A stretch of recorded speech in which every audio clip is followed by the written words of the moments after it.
Hello, hello. Welcome to your lab for today. It's going to be another simulation. I'm going to try and get back to the live labs next week, but thankfully we have NEARPOD here.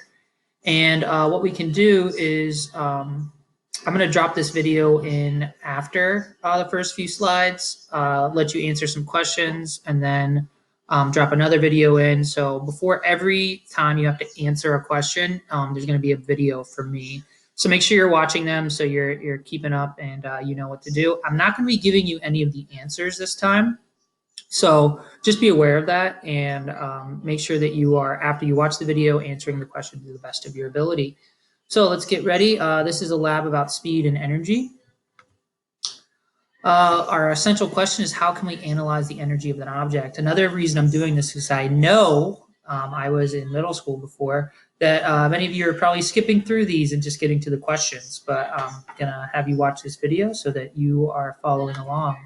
So if you skip them, not so great. If not, maybe you can skip ahead of this video a little bit. By the end of this lesson, you will be able to explain and demonstrate that objects with a greater speed hold greater energy.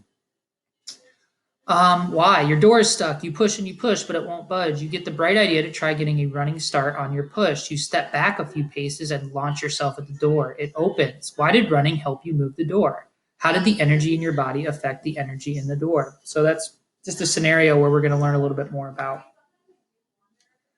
Today we're going on a field trip to a laboratory to experience speed and energy. Then we're going to do a virtual lab to explore speed and energy. We'll explain your observations as a class and extend our exploration by examining how energy is passed from object to object. Then we'll take a quiz to evaluate what we've learned. So this one I'm not enabling just because collaborates don't really work as well on student pace. So we're just going to move on. We're going to see some bumper cars, kind of one of those cool Google Map things. So let's check it out. So lots of energy, lots of speed here. So we're at a carnival, some bumper cars. Just take a view around when you get a chance. You probably already did this because this is one of the fun things that you probably wouldn't skip over if you're doing this at home before you watch the video. Okay, carnivals kind of creep me out, I'm not gonna lie.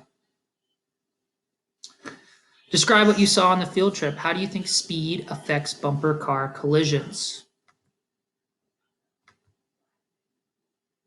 When you use the swings on a playground, you push yourself high up and kick off so you can reach a high altitude and gain speed. Then you use that speed and energy to swing back and forth. When you have more speed, you also have more energy. On the next slide, we'll review directions for how to explore a simulation that demonstrates speed and energy. Then you'll explore on your own. All right, so I'm going to click on this. Basically, this is telling us how this works. It's a pendulum situation. If you are not working on a laptop, this is going to be hard for you to view. So you're just going to watch the video of me doing it. If you are on a laptop, you'll be able to do this on your own, which is great. Okay, so here's the simulation. Again, if you're on a laptop or a phone, it probably won't let you do what I just did. It's nice that it just kind of pops up here for me, but let me know. You can comment on the assignment if you're on a phone and you got this to work. Okay, so what we're gonna do here, just play around a little bit. As you can see, we got kinetic energy, potential energy, okay, length, mass, all that fun stuff.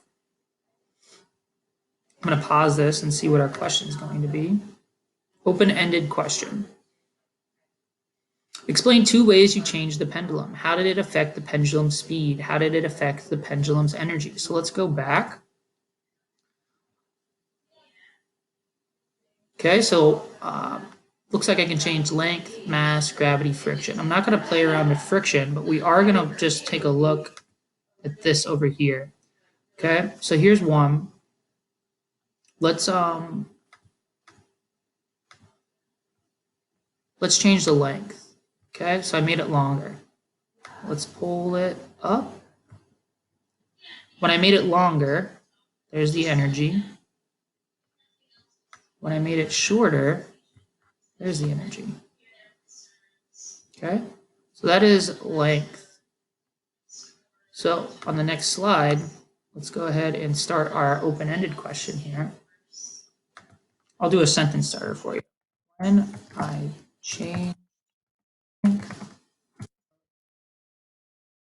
short, I want you to finish that off. When change the mass of the pendulum heavy, I want you to finish that sentence. Okay, but you need to see what I did in order to be able to do that. So let's change the mass. Let's make it as big as it goes. What do you think? You predict there's pretty high energy there. Let's make it smaller. What happened to the energy? Very good. So to answer this open-ended question, you just have to finish these two sentence starters. Okay, I'm expecting at least 2 sentences here because I've started off 2 sentences for you. Okay, I'm going to stop the video so that you can answer that question, and I'm going to drop another video in before the next question.